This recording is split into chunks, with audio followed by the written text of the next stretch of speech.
Today, we're going to talk about sourcing and syncing circuits and how this could affect you when you're designing circuits. It's a simple idea, but if you haven't heard about it before, it can be confusing. Simply, sourcing refers to a circuit element that provides electrical energy to the circuit. This is in contrast to syncing, which refers to a device or circuit element that consumes or absorbs electrical energy from the circuit. Outside of a device sourcing and syncing current, some other common examples of a sourcing device is a power supply, which provides electrical energy to the circuit in the form of a voltage or current.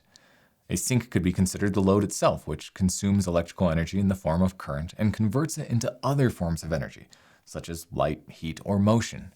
Voltage or current sources are the ones sourcing the energy, while the loads are the ones sinking the energy. Since, in our experience, most of the time that sourcing and syncing a load is being discussed in reference to using a microcontroller, it's important to note that it is generally better to sink current into the microcontroller rather than sourcing it. Sinking current into a microcontroller means that the current flows into the microcontroller's input pins and is then consumed by the internal components of the microcontroller.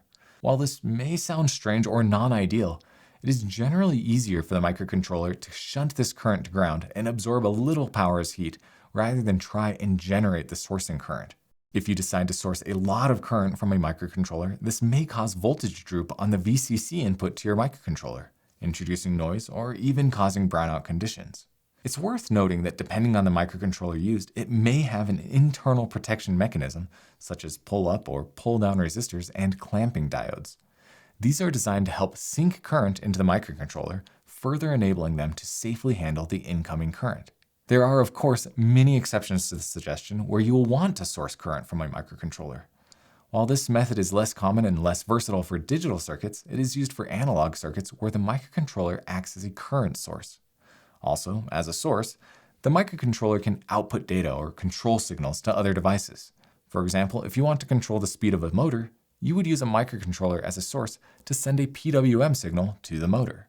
Like many things in engineering, the final decision of whether to use a microcontroller as a sink or source depends on the specific requirements of the application and the desired functionality. If the circuit can be controlled properly by sinking the current in the microcontroller, then that is the recommended setup. Cases such as driving an LED are more appropriately set up to have the LEDs and their current limiting resistors connected to VCC with their cathode attached to the MCU GPIO.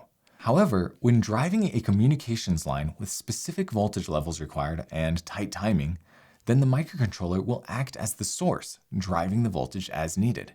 While it may seem that sometimes syncing and sourcing are functionally the same, the real-life mechanics of devices come into play and can sway your decision on where to use them.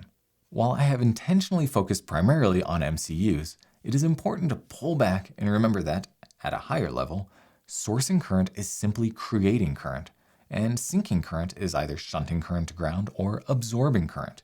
This is the most important thing to remember when discussing the concept with others, but the potential ramifications should definitely be considered when doing a circuit design. I hope you found this helpful, and if you did, please like this video, subscribe to our channel if you haven't already, and we will catch you in the next one. Take care.